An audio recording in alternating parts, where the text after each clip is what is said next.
Fala pessoal, sejam muito bem-vindos ao Outspoken Marketing. Meu nome é Leandro Guerra, aula 2 do curso de Python para finanças quantitativas. Hoje nós vamos fazer duas coisas. Primeiro, aprender dois conceitos fundamentais dentro de qualquer linguagem de programação, que é deixar muito claro o conceito de variável e dois, o conceito de funções, porque elas são fundamentais para você fazer boa parte da automação que às vezes é realmente muito necessária dentro de qualquer tipo de código. Na segunda parte a gente vê, ou a gente revisita o código que nós desenvolvemos na primeira aula, automatizando-o justamente com a função que nós vamos criar. Então você vai conseguir seguir muito bem esta segunda aula se você naturalmente acompanhou a primeira. Vamos lá, pessoal. Então, aquilo que eu tinha comentado com vocês, certo? O primeiro ponto importante para entender é o conceito de variável. E aqui, este conceito de variável dentro do universo da programação, você pode justamente imaginá-lo como, vamos dizer, uma caixa, literalmente, uma caixa que será capaz de armazenar dentro dela diferentes tipos de informações. Então você pode, dentro de uma variável, armazenar um valor numérico, como por exemplo o valor 3, um valor, como string ou como texto, que pode ser o próprio número 3 entre aspas, ou realmente uma palavra, como por exemplo a palavra função, ou eventualmente toda uma cadeia de strings, que é uma frase. Enfim, a variável é um elemento muito versátil dentro da programação, pois você consegue armazenar informações. Então, a melhor forma, existem algumas variações, existem os conceitos, etc., mas por hora, você lembrar justamente deste ponto, de que ela é uma caixa que pode receber diferentes tipos de informação, é o que você precisa neste exato momento. Não confunda com o conceito de variável lá dentro da modelagem matemática, que é uma outra história que nós veremos, certo? Então aqui é dentro do ambiente da programação. Depois, existe uma ferramenta extremamente importante que é chamada de função.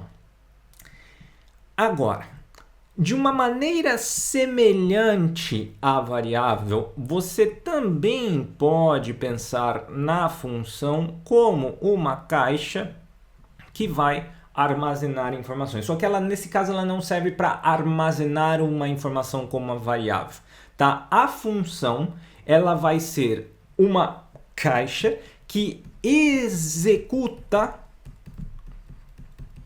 tarefas. Ou, tá? Se a gente lembra lá da escola, né? Lá do nosso, sei lá, ensino médio, até antes do ensino médio, nem lembro quando mais que a gente vê função na escola. Lembra que a gente tinha a danada da f de x, certo? E a f de x, o que acontecia? Você tinha uma entrada, que era um valor x, e ela eventualmente te produziria um valor y. Lembra disso? Certo? Quem que era o f de x? Ora, o f de x podia ser, sei lá, uma equação qualquer, um x ao quadrado mais 2x mais 10, um x ao cubo, qualquer coisa ela poderia ser, certo? Então ela era justamente essa nossa caixa que executava um cálculo específico ou alguma tarefa específica, dado uma entrada x e produzia uma saída y.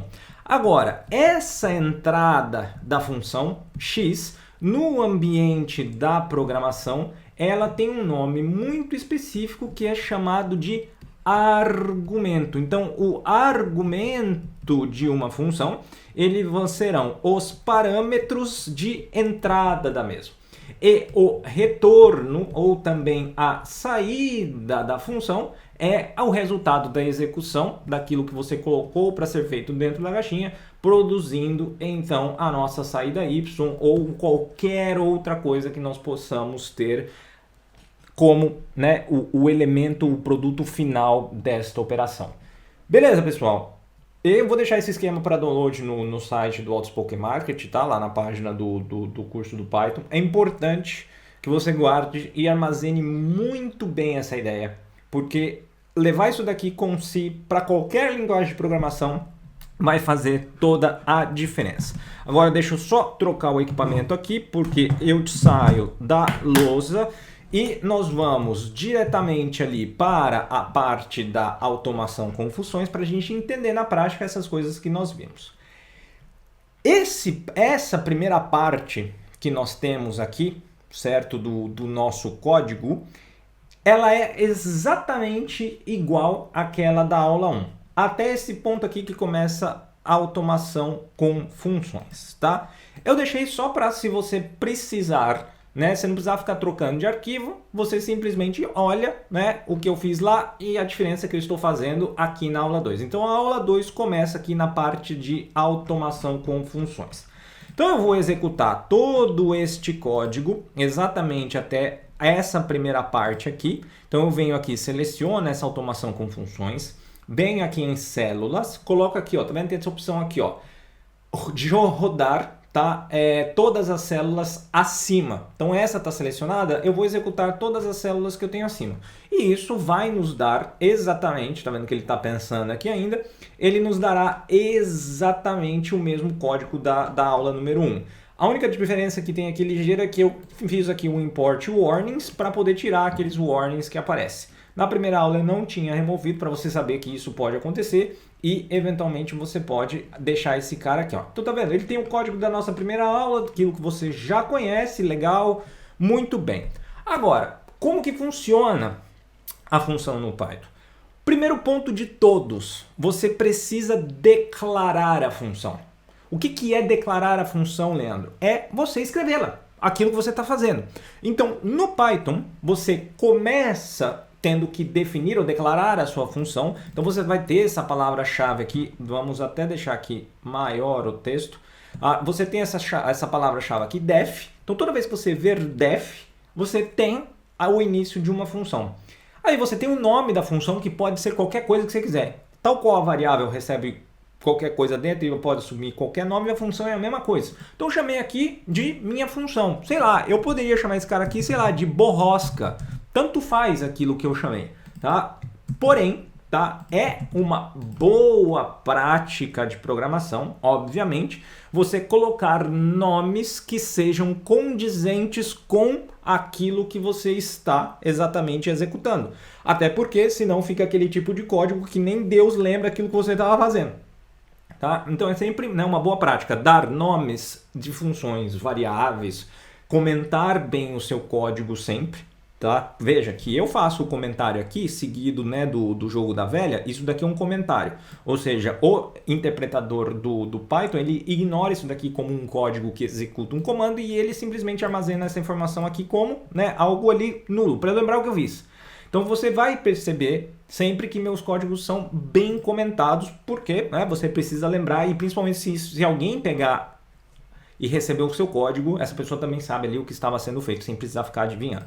Tá? Voltando à nossa função, você precisa então definir a função, dar um nome que seja apropriado, né? Então vou sair do borrosca, vou deixar aqui minha função, e essa função vai receber então dois parâmetros aqui. Então entre parênteses eu coloco os parâmetros que eu quero receber.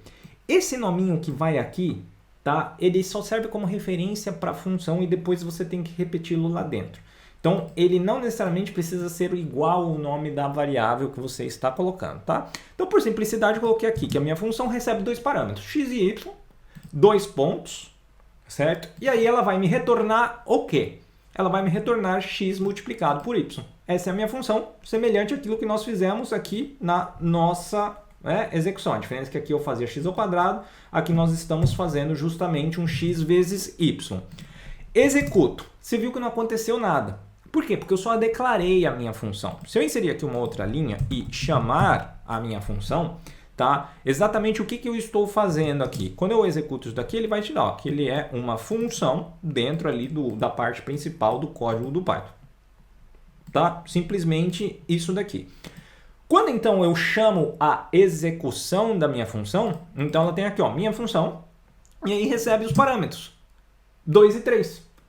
Ora, Leandro, mas você não está passando x e y, você está passando 2 e 3. Aí que tá. Por isso que eu falei, não importa. Isso daqui é para você ter uma referência na nomenclatura e na execução da função. Quando você chama você simplesmente passa o valor, que pode ser o valor inteiro, tá? Simplesmente 2 e 3. E aí, obviamente, se eu rodar esse cara aqui, ele vai me retornar 6, porque ele faz essa execução.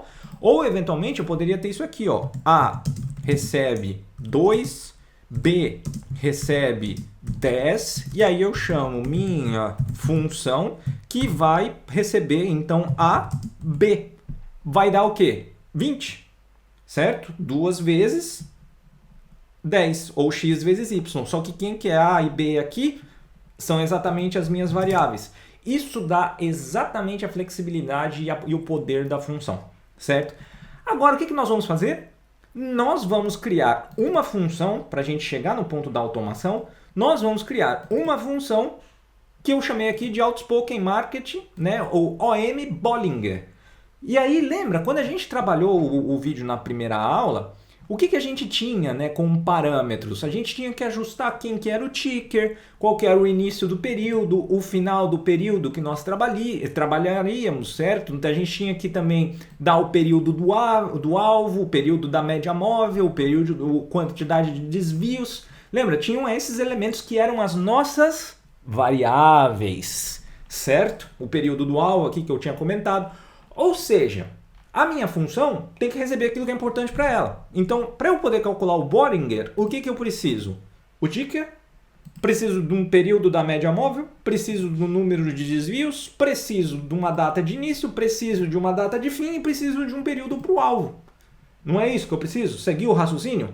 E aí eu tenho aqui exatamente os elementos, certo? Então, lá dentro da função, eu tenho daí o meu data frame, como nós vimos no primeiro, que recebe todo aquele cálculo da banda de Bollinger. Lembrando que aqui o nome das variáveis que vão fazer a execução tem que estar condizentes com os nominhos da entrada, porque eu estou na parte de definição da função. Foi igual nós fizemos aqui, ó, x, y, aqui eu tinha que fazer x vezes y.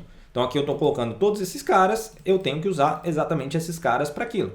Então eu faço, né, o cálculo das bandas, o filtro de ENAs, faço a construção do alvo, faço o filtro de novo ENA, crio a regra de trading, aplico a regra do trade no alvo e calculo o retorno.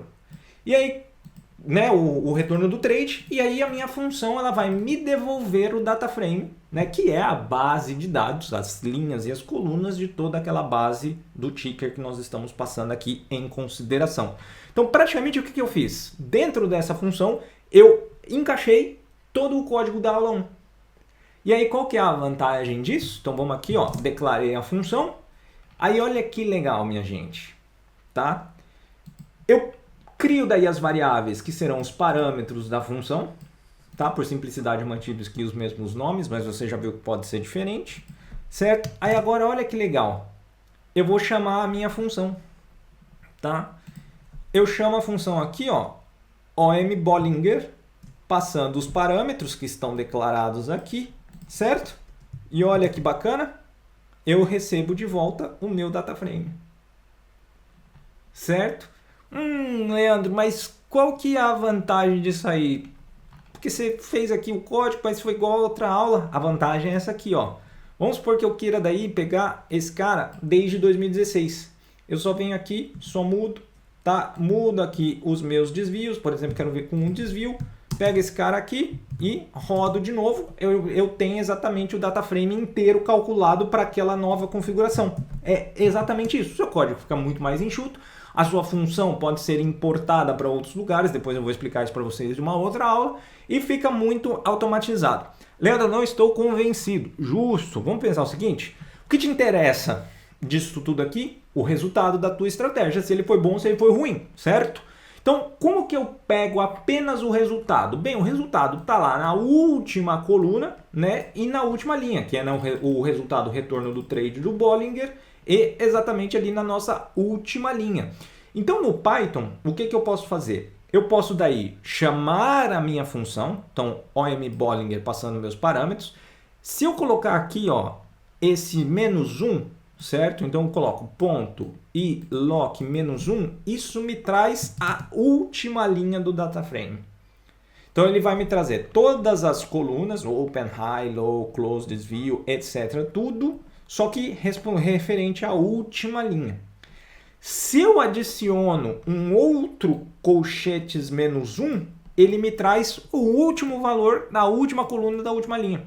Então ele vai pegar o que exatamente que eu quero? O retorno trade BB, que é o retorno da banda de Bollinger. Que olha que legal, ele me dá aqui, ó, né? E isso daqui, obviamente, é um valor que está somado sem multiplicar por 100, o retorno dá os 206%, certo? Agora, Leandro, então você poderia ser um pouco mais esperto e você fazer então uma função que já me traga o resultado. Sim, pode. Aí a gente escreve aqui uma função chamada OM Bollinger resultado, certo? Onde eu faço exatamente a mesma coisa, só que qual que é a diferença?